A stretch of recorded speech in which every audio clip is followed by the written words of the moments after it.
Hey, hello everybody. Thank you so much for joining us with us today. Thank you so much for joining us today. And I am accompanied by my friend Chad. And today we have a new release, and we have some new stuff in Red Giant. So if you are coming to get to learn what's the new feature, you're in the right place. And I see there are some people in the chat already joining us today. Plus Monkey, hello. And you guys are awesome. Thank you so much for joining us. It is quite a late hour here in Europe, and it's quite an early hour in the US, right, Chad? On where I am, yeah. Oh, there's Blake. What's up, Blake? Blake, hello. Blake, our buddy Blake. That's awesome. And George, hey George, thank you so much for joining us, everybody. And today we have a new features inside Red Giant called the Maxon Studio plugin page. Well, if you go to the maxon.net website, hang on, let me share my screen while I'm doing that. Wait a sec, if I still know how to do this. There you go, add to the stage. And if you go to news, headlines, you probably see the latest news about our release. And here you'll see that we have like a new features for Maxon Studio. And although it may look just, a small feature, it's actually a huge improvement over the use of Maxon Studio. So it is this page inside Maxon Studio that is called the plugins page, right? So you can launch plugin page nowadays. Like currently, you can like browse all your plugins inside Red Giant in one place within Maxon Studio.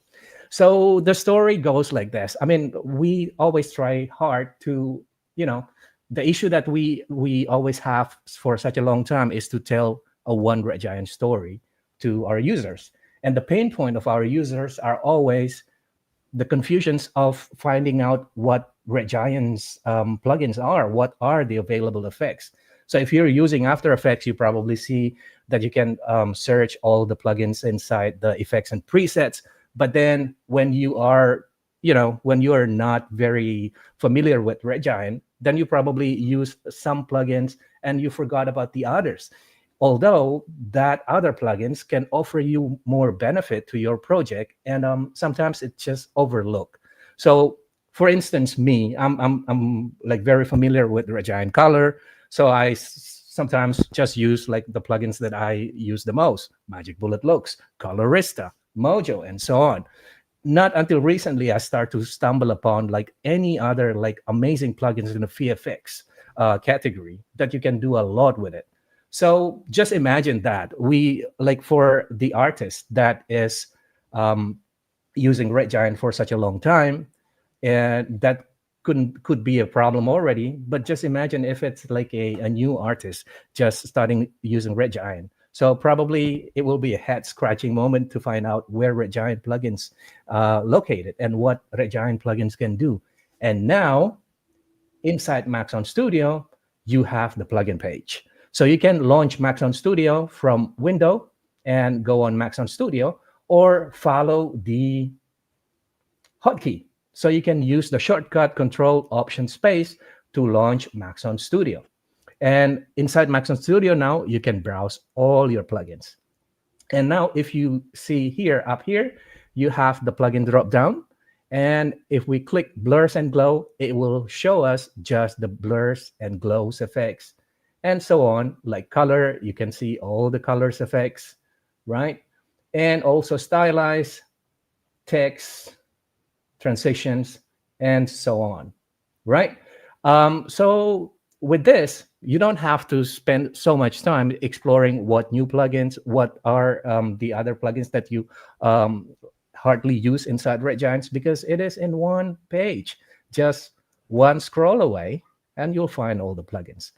I mean, now you'll see that I click this drop-down button to see all the category, but there is a tree view built in this Maxon Studio plugin page. So if I click this tree view option here, now you can dock all the plugins for your effects. Like for example, if I go to color and if I select Magic Bullet Looks, for example, it will now open a details page. And you can see that it has some explanations that these effects need a layer to be functional. And this is under category, under color category. And also it is available in the Red Giant subscriptions. And what's nice is that using this, you can kind of see like if one effects will need a solid or adjustment layer to do that. And since it is built inside Maxon Studio, all the sophistications of Maxon Studio is also built into the plugins page as well. For example, if I want to apply one effects, for example, like a colorista, I can now apply. Although I don't have any compositions available, it is asking me to, it is prompting me to create a new composition. So if I create one, it will create a new composition for me with the effects applied as an adjustment layer. So that's pretty awesome. What do you think about it, Chad? I love it, dude. I think one of the coolest things is that in that little details tab that you mentioned, it says like what the effect does. So like if you wanted to kind of go through like all like it's like 139 effects in Red Giant Complete and 105 in Universe.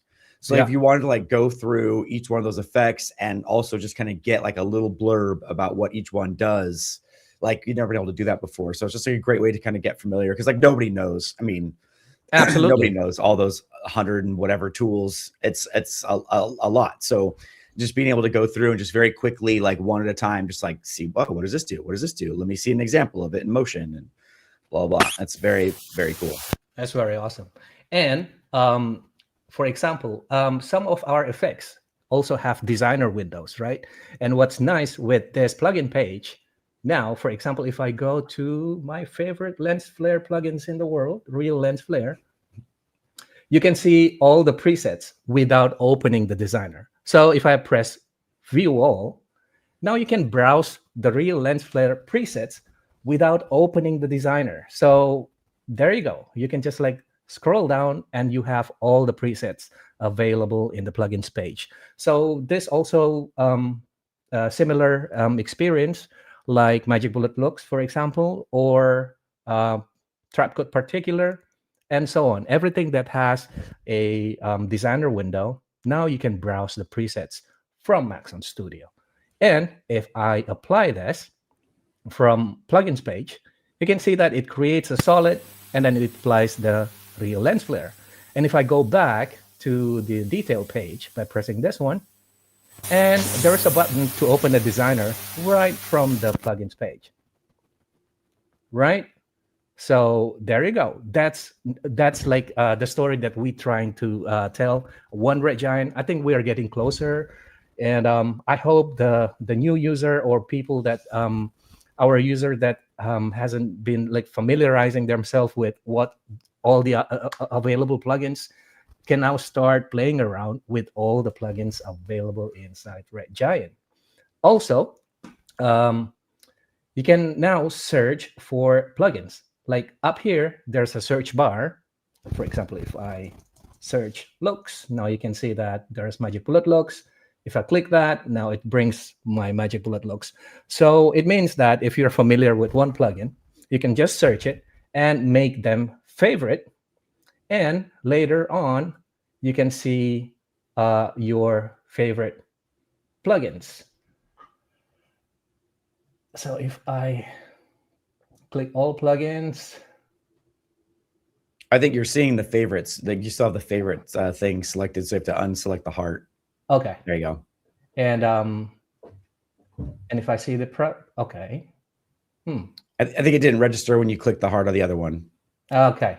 So, but you get the point. I mean, you can favorite your plugins, and then when you, there you go. When you press the heart, you see the favorite plugins. Probably I clicked too fast, and it hasn't registered with Magic Bullet Looks.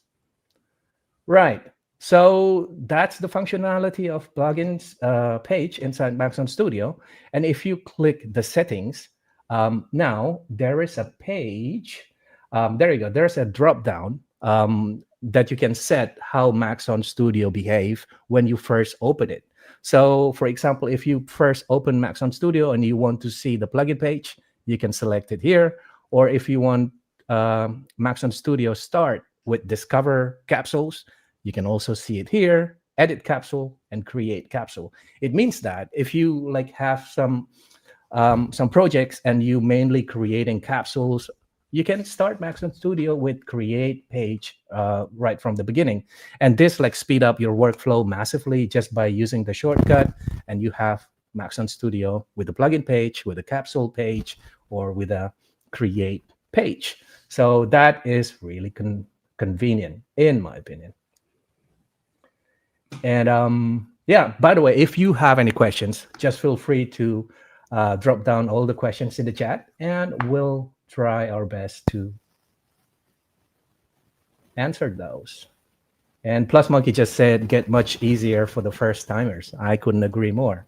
Absolutely. So, do you have anything to add, chat? Otherwise, I can just showcase. Yeah, I do. I have a little secret keyboard shortcut that Nate Haight taught me. That's pretty fun. Wow. Can you go to the plugins page and then go to Trapcode Particular? Trapcode Particular, that is under Particles and 3D, right? Correct. Yeah, there you go. So scroll down to Trapcode Particular, and then there's the View Presets button on the icon. You can click that to see all of its presets. And so again, all the presets from the designer have been taken and put here, right? So there's like tons. So if you look at this category, this is just like the abstract category, and you just scroll and scroll and scroll, and it's still that same abstract category. So it gets to be a lot. So scroll back up to the top. And so one of the things you could do, obviously, is just like close the abstract. Yeah, there's like a little arrow next to it, so you can close it up, but then you have all these other ones. So what you could do is shift click. It's like a little like hidden, hey, Sharon. And then you have this like same trick from, if you shift click one of the disclosure triangles, it'll close up all the categories at once. So you can see all the categories and scroll to like what the ones that you want. And that's in the designer as well. But then they brought that secret shortcut from the designer here into the plugins page in Studio as well. So if you want to just like collapse everything really quick and just kind of see where you're at, especially like, these tools that have like tons of categories of like plugins, then you could just instantly see, like Magic Bullet looks probably even a better example because it has more plugins, categories, more presets. So kind of a nice way to, shift click, secret code, shift click those little disclosure triangles to close up all categories or open all categories at once. Yeah, that is amazing. And yeah, that is Maxon plugin page, Maxon Studio plugin page. And give it a spin, try it out. And if you have any concern about it, if you want to talk to us and want to let us know about your findings, play around with it and let us know in the comments, right? And that is Maxon Studio. And if you are tuning in to Maxon Red Giant social channel, you probably know that last couple of months we just released a new plugin, and I think that is like really fun to play with. And that is a plugin that generate a depth map. And I think some of our friends at Maxon's going crazy about it and preparing some really, really great tutorial and video about it. If you wait patience enough, and if you keep tuning in into Maxon socials, you probably know that at some point in the near future, there will be a very awesome video coming up about DefGen. But that is like a short spiel about it. If you haven't played around with DefGen, I think today we can showcase DefGen as well. What do you think, Jack? Yes, I am excited. I want to show some stuff off with DefGen, show you a little bit how this works, give you like a little intro to it. So if you haven't, played with it yet, I can kind of show you how this goes. So, And also all that, depth gen is one of these tools that's like a simple thing, but there's just like a lot you can do with it. So even if you have played with it and you know what it does, then I might be able to share some stuff with you, blah, blah, blah. right. I'll add your screen to the stage. Okay. Wow.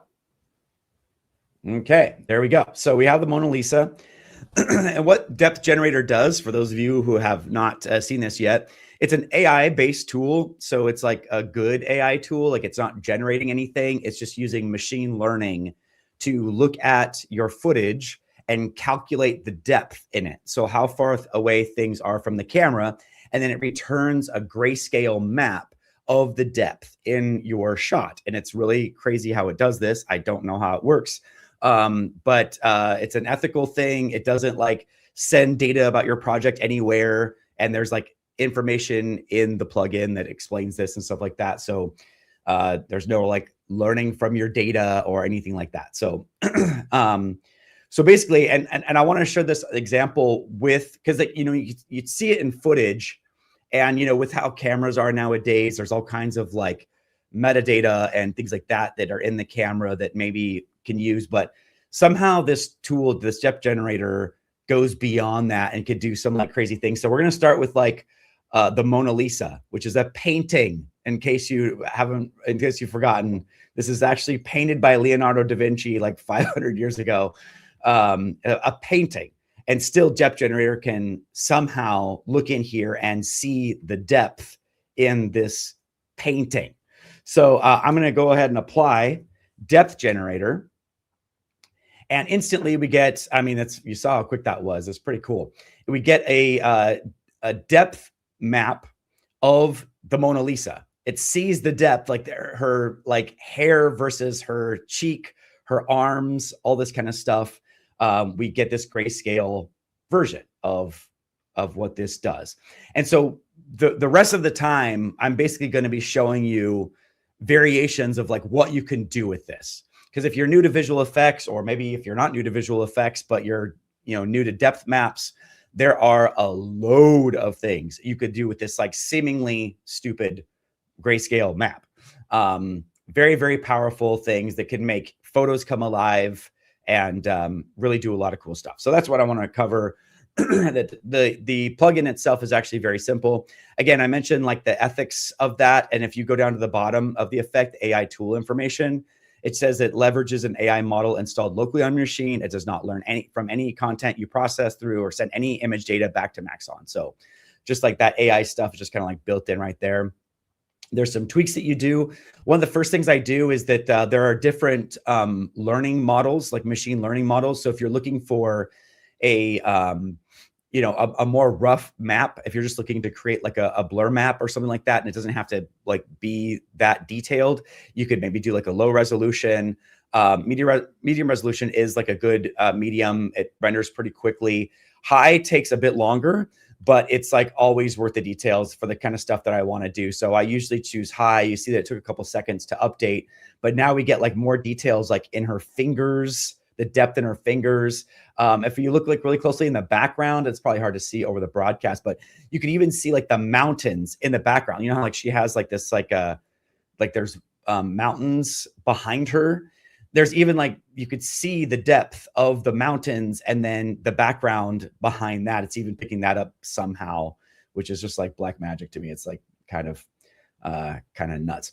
But also too, we could see that we are getting some stuff in the corners here. Like, I don't know if you could see that, but there's like a little bit, some bright pockets here. And I might want all of that to just go to black. I might wish that this was just all black. And that's what we have this like mapping for. So familiar with this graph from some of the trap code tools, Form in particular, you'll know how this works. But if in case you don't, this is the depth value here on the left. So this represents the white values that you're seeing here, which are the closest to camera because there's no depth. And then this is 100% depth. So this controls the depth furthest away from the camera. So this is the darkest parts of the image. And right now the darkest parts are not the darkest part. So what I can do is drag these down, and they take a minute to update because I'm in high resolution here. But as I drag this down and then wait for it to refresh, you'll see that I took all of this to black, if you can see again at the broadcast, but there were some like light gray here, and now it's been sent to black. And so I can control the depth of this with these values here in the graph with these other things. I'm just going to go ahead and click this reset button just to reset it. And then now let's talk about what we can do with this depth map. And actually, I'm just going to turn this off. Sometimes what I'll do is actually go to pre-compose, or I'll save layer as. There's a nice keyword shortcut there, save frame as file. It's Control-Alt-S on the PC, Command-Option-S on the Mac, and that will just save the frame. So that's like what I'll do is I'll export a frame and then re-import that so that depth generator doesn't have to process, because that can maybe slow things down. So I already have like the depth map here already rendered out. And so one of the most, one of the easiest things I could do is apply like the gradient wipe effect. And the gradient wipe effect is a transition that uses a grayscale map to create a transition. But if I use the depth generator, no, not the depth generator, solid, the depth map here as the gradient, then as I increase transition completion, we're able to, remove planes of depth here, basically, by doing this. And then I could increase the transition softness. So we have like a little bit of softness between these depth planes, but I could use this to kind of like matte away the background. And that's pretty cool, because if I, have some text here and some very tactful text that I'm sure Leonardo would very much approve of, what I can do is go back to my Mona Lisa here and make like a sandwich. I could put this on top, duplicate this, take the gradient wipe off of the background, so it's just like the full background. And then now as I'm on this top layer and I'm adjusting the transition completion, then I'm able to determine where on the depth that is. So we could do kinds of effects like that, where I create like a depth sandwich and put objects in between other objects, which is pretty fun. Or I could instead, let's say I'll add order dither. And so I have this like dithering plugin, and I could go in and apply, dither to just one part of an image like this. And so I could isolate something very, very quickly without making any kind of selections and that kind of thing. And I'm using a photo because I think this is amazing. I think it's amazing to do this on the Mona Lisa, but but you could obviously use this on like live action footage as well. It's going to like get the depth out of every frame. And also I should point out too, in this depth generator for post-processing, if there's flicker, because it is getting the depth out of every single frame individually. So sometimes there's flicker. So you can turn on deflicker and smoothing to smooth that out from frame to frame. But for still images, the post-processing isn't needed. Another thing that we could do here is I'll turn off the visibility of these things. Also, Max, please feel free to like interrupt anytime there's questions or conversation. Like just because I'm all excited about Just because I'm excited about this doesn't mean you can't like shut me up and interrupt and, like let me know what's going on. Sharon seems to liking it. She said that that's a cool DOF mask, depth of field mask. That's awesome. Yeah, right? Yeah, and actually that's like where I was going. So thank you, Sharon, for leading the way. So I applied the camera lens blur effect, just a native effect in After Effects. And so, yeah, a lot of times we're using these maps with Red Giant tools, because a lot of Red Giant tools can use grayscale maps. But I just want to make it clear, gradient wipe is a native After Effects effect. Camera lens blur is a native After Effects effect. Like once you have that grayscale depth map, there's just so much you can do with it. But the regular camera lens blur effect, I can take the layer and I'll use the depth layer again. And then again, it's going to be using this grayscale map as the blur map. So as I blur this, you can see that she's out of focus and the background is in focus. And maybe I could change the blur focus distance and bring her into focus. And now I got a shallow depth of field on the Mona Lisa, and I can control the blur of the background. And you can see that her hands are softening as well. So there's just a ton you can do with this. And also here's the before and after. So here's the before, just regular as Leonardo da Vinci attended. And then this is like this subversive thing where we're just kind of doing our own deal and blurring all kinds of stuff here and creating all kinds of really interesting effects. So some very cool stuff about that. And I'm going to go to another cool example here. I'm going to just What I want scrap to add a this. little bit, Chad, if I Do it, may, please. just imagine, like now you have all this amazing tools and also the capability of the new Maxon Studio. And just imagine if you can just like snapshot it and create a capsules out of it and just reveal the parameter that you like. That's amazing. I mean, just imagine the possibility. Yeah, making capsules, and then capsules now can store assets. So you can put the assets inside of a capsule. That's pretty incredible. So I have this footage that I shot.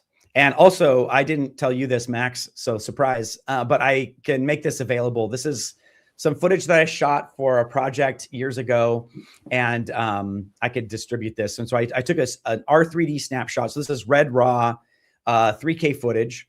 And it's just like beautiful. I love this model and this like shot. It's like really cool. And then when I made the depth map, this is what I came out with, which I think is just like so hauntingly beautiful in and of itself, right? But you could see like the detail like in her nose, her hair. I mean, it really came up with like all this kind of stuff. I tried to see if I could use this to like key out the background, and it doesn't work because it's not seeing like these little edges and these things that you know, are important for keying. But it could create like a garbage mat very, very quickly. And that's pretty cool based on the depth, which is really nice. So I don't have to worry about any kind of like issues with my green screen. I could kind of use this as a garbage mat and then use keying tools to get me the rest of the way to get the details out, which is kind of fun. Great for like sky replacement. I have an example of that in a second. But one of the things I want to show you about this whole depth map thing that I think is the coolest thing in the world, I'm going to actually start from scratch with the displacement map effect, just a regular displacement map effect that's in After Effects. And what I'm going to do is, because the displacement map effect, it's used to take pixels and move them based on luminance values. So anything that's like based on luminance values, it's like now the bell goes off like, ooh, I could use depth generator with that. So for this displacement map layer, I'm going to choose this depth map. And then by default, for some reason, it uses the red channel for horizontal displacement and the green channel for vertical displacement. That's more confusing than my brain can handle. So I'm just going to change this to luminance and luminance. But here's the power. This is my favorite trick, because oftentimes I'll do like I wear many hats, like many of us do, and I'll edit. And when I edit, there's so many times when like I don't have footage of something, and you know, footage is like a costly thing. It's stock footage is expensive, and then there's a lot of like rights and stuff like that. But photos, it's a lot easier to get like a royalty-free photo or like a public domain photo, or use a photo that I have than it is to find footage of something. And I'll show you another example of that in a second. But my favorite thing is to bring photos to life, because it's incredible what you can do. So again, all I've done is applied the regular displacement map effect in After Effects. I've set it to the depth map from depth generator to be the displacement map layer. I've changed the use for things to luminance. And now for horizontal displacement, look at this. I can just move this horizontal displacement, and it's like this photo is like coming to life. I could do vertical displacement and have her move up and down as well. And so it's so really cool. Isn't that amazing? So I did this example where I previously animated it. And so like here we have this like camera move over 5 seconds. She like turns her head down and to the left using displacement map and depth gen. Look at the back of her head. Look at how like this like halo is kind of going off and to the right and up and to the right, and then her nose is going down and to the left because of the depth map. It's creating this kind of like roundness because of the displacement map. And because the displacement map is so effective, we're able to move this a lot. So like in years past, I would go into Photoshop and paint a map, and it just wasn't quite as accurate. No matter how much time you spend painting it, it's just not quite right. And so this gives you like great displacement maps every time. There's another example I'm going to come back to later where I actually used mirror to make a 3D object of this, but I think we'll skip that for right now. We'll come back to it. Let me show you another example. I've got this, let's see. Okay. Cathedral setup. Yeah. I have this photo that I took of the Cologne Cathedral next to where Max is, Cologne, Germany. And I went there, and it's just a photo. It's like literally just a photo. Here we go. There we go. There's my photo that I took on my iPhone. So it's just like a regular iPhone photo. And this is the exact kind of thing when I was talking about like stock video. Like, I really wish if I was going to do like a documentary on Cologne, Germany, I really wish that I could get some footage of Germany or whatever. And like, that's kind of like harder to, you know, to come by. That like there would be like a slider shot pushing into the Cologne Cathedral or doing exactly what I want it to do. Like, that's a tall ask. But with depth generator, you know, I can make this like really high quality depth map. You can even see like the figures of the saints on the right. Yeah, you're seeing the depth of that as well. So then I could go into, you know, this, let's see here. Where did I have that? I have that on the depth. There we go. And then I could apply a displacement map as I did and animate this. And I animated this pushing in. And I'll turn my effects back on. And then I also added some retrograde. So this is the displacement map. And I animated it as like, as I showed before, on the vertical axis. So you see like we're able to kind of create a push in. I also scaled up the clip a little bit. So look how believable that is. Like we're pushing in to the Cologne Cathedral from this photo I took on my telephone. I've got this great stock clip. And so then I added retrograde, and then I added mojo. And then now we have this, I'll show you like the, well, I got a rendered version of it, but I don't think I need it. So it looks like I have this like classic push-in shot of the Cologne Cathedral in Germany that I could use for like some kind of like montage, and no one would be the wiser. No one would look at this and be like, oh, you took a photo and just did like a depth map, because it's very believable. You know, it looks like a classic photo of the cathedral in Cologne. Well, now we know, chat. Yeah, now you know my secrets. So then you're going to be like, oh yeah, I've seen this before, you idiot. But it is very cool. I mean, just the saints, the details of this, like for a few seconds of getting stock footage from a photo, I mean, you really can't beat it. It's super, super incredible. Now, I want to show one last thing that's pretty incredible. And that is a script put out by our very own Hashi, our beloved Hashi, who is like a master at this kind of thing. Yeah. He's a master at this depth generator and coming up with creative uses for it. I mean, there's just like all kinds of things you could do here. And I think it is fair to say to audience that Hashi is currently working on the grand return of Cheap Trick about Def Gen. So yes, stay tuned. Yeah, and man, I mean, all of us at Maxon have seen it, but when Hashi gets going about Depth Generator, I mean, it's a thing to behold. I mean, it's a thing of magic what this guy can do. I mean, I'm like equally as blown away at Depth Generator as I am like his creativity and his visual effects power. Like he is like a creative force for our generation. Like he is amazing. And so he created this script. Free script, and Max can put that the link to the script to download this. You don't have to log in, you don't have to do anything. Just like click the link to download this script, Depth Wish 2.5. And here's how this works. It does three things. You need to select footage in your project panel. So you need to select the clip, and then you also need to do a pre-render of the depth map for that clip. And they need to be in the project panel.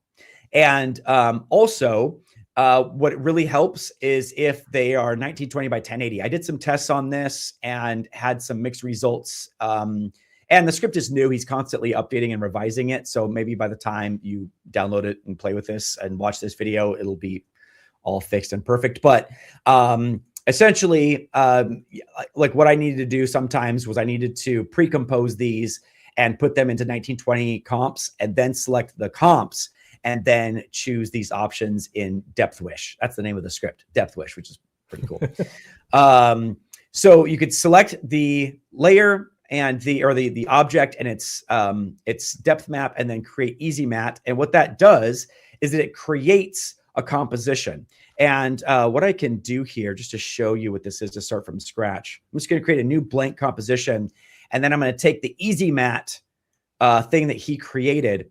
And then you want to use that composition as a layer itself, because if you open this up, you could see that the composition has essential properties created for you.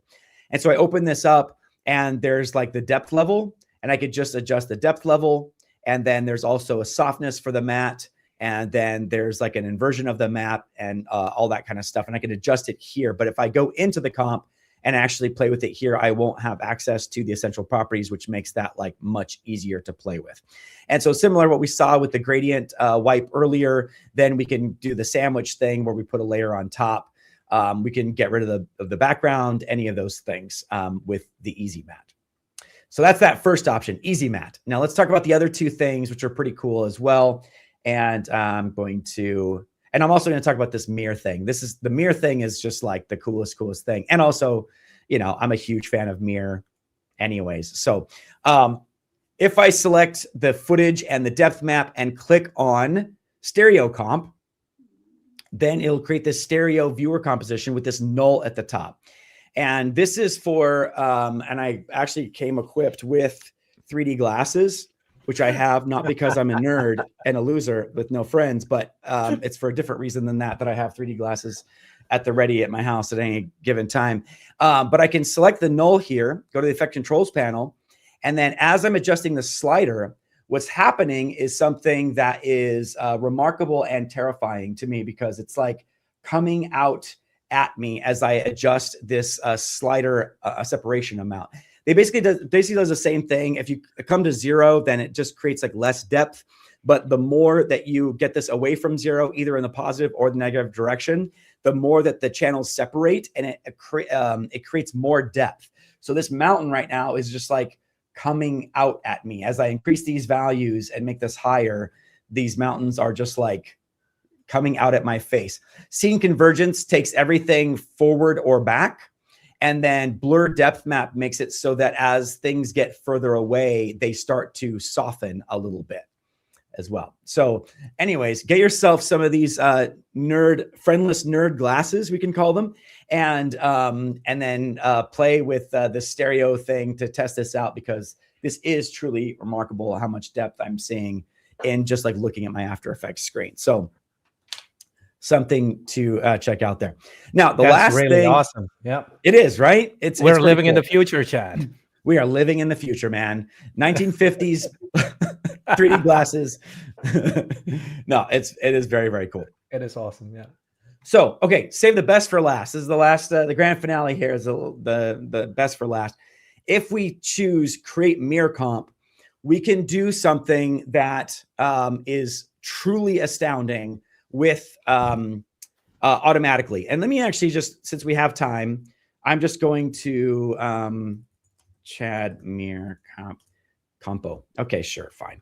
Chad mirror compo. I'm going to just show you from scratch what we can do with this here. I have this like depth map created from this footage that I have, this like landscape image. And then I use depth generator to create this like depth map, you know, just like we've seen. Actually, I want just like the depth image. There we go. Oh, that's not the right size. Okay, never mind. I was right the first time. Okay. So basically what I can do here, I'm going to make a solid. I'm going to apply mirror to it. If you don't know about mirror, I made a free training series on cineversity.com. I recommend checking it out because mirror is one of the most like versatile, amazing tools ever. It's hard to say like what it does. It's hard to describe it. It's just really weird. It's basically like a 3D mesh playground. And so it makes this mesh, and then it's displaced by this fractal noise, and we can like evolve it, and it, you know, renders really quickly, and you know, it's great. It does so much with this like sheet of, you know, displaceable fractal noise going through this sheet. But one of its most powerful tools is that as you displace it with this fractal map, you can use a custom fractal map in order to displace this. And that allows you to do some absolutely incredible things. So the first thing I want to do is come down to the shader. I'm going to change the shader density from density, which creates this kind of like semi-transparent, like satin type thing. Take it to smooth. So this is just like a smooth thing of mesh. And it doesn't look like much, but if I add a light here, you can see that this is actual like 3D mesh here. I get closer to it. There we go.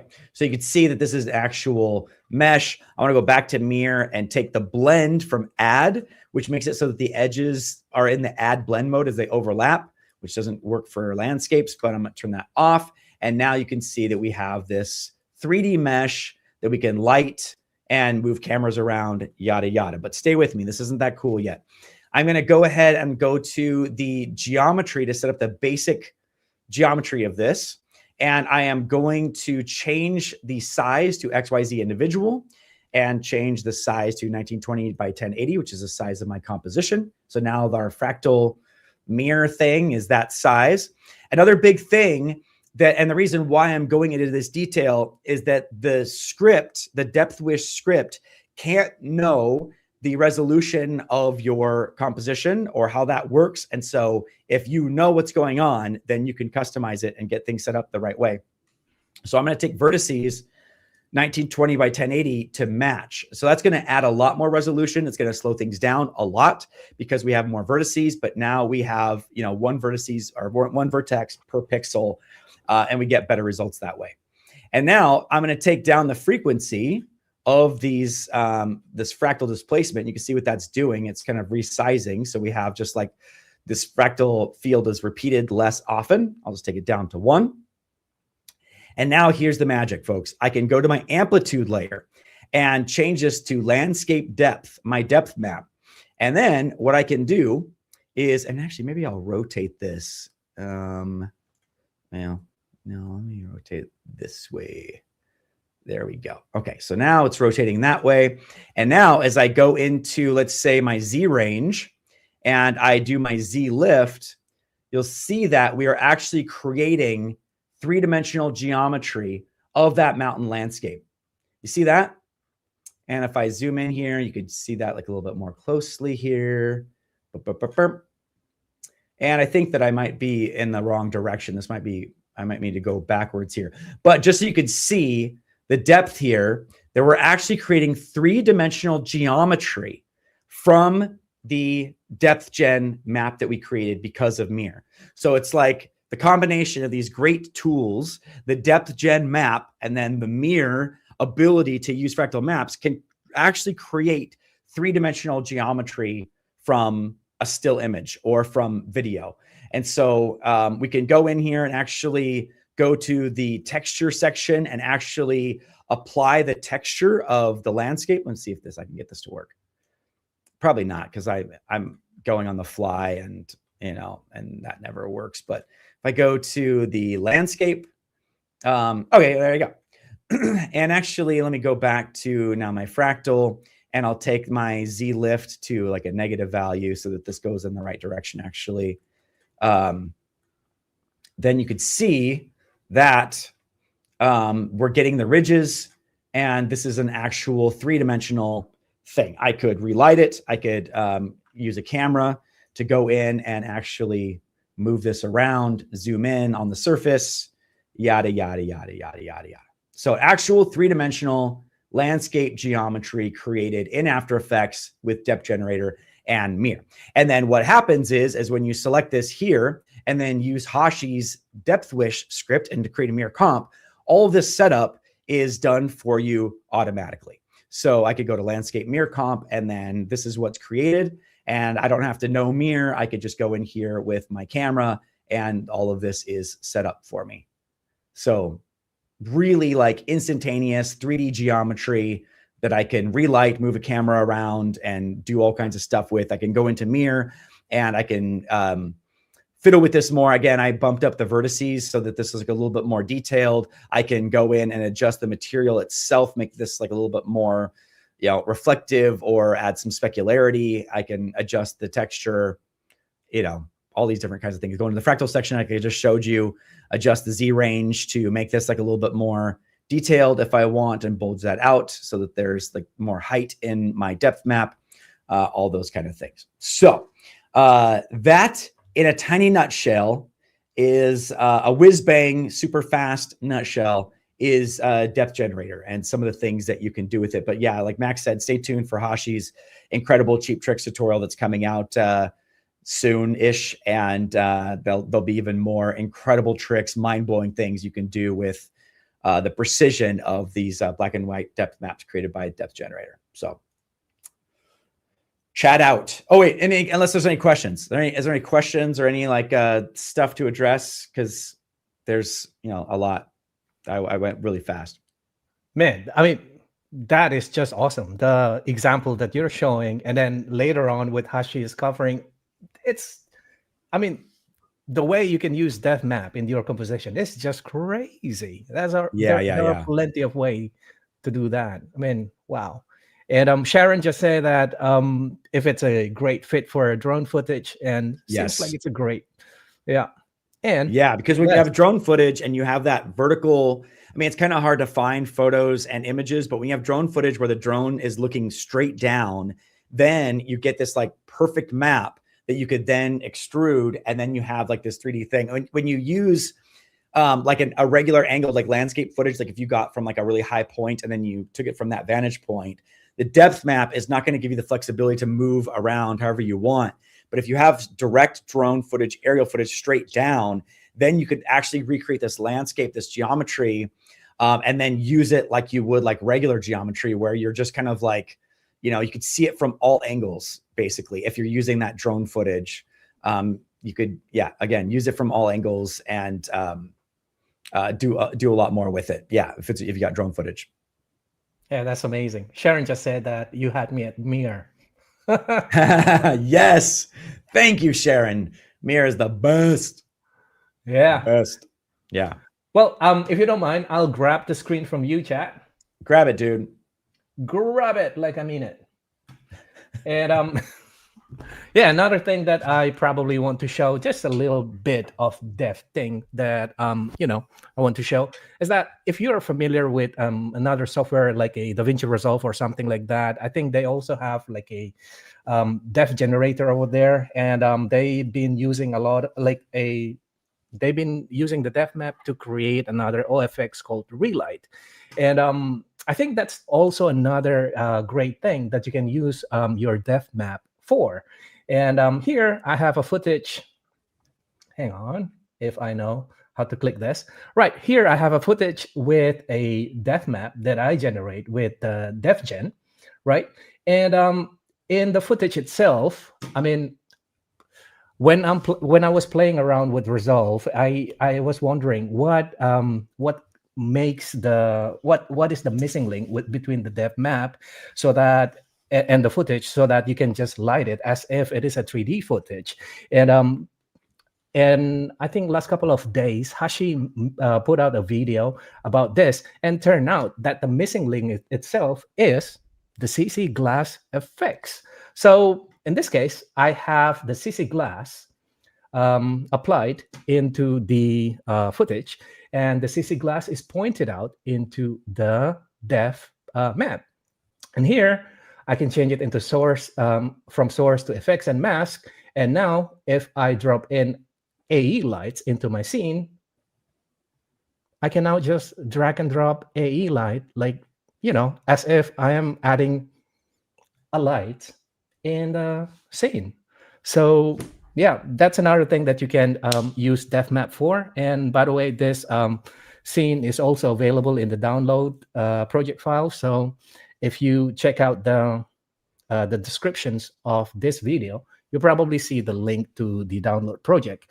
And as Chad also said previously, he will share the project that he showcased today in the project files as well.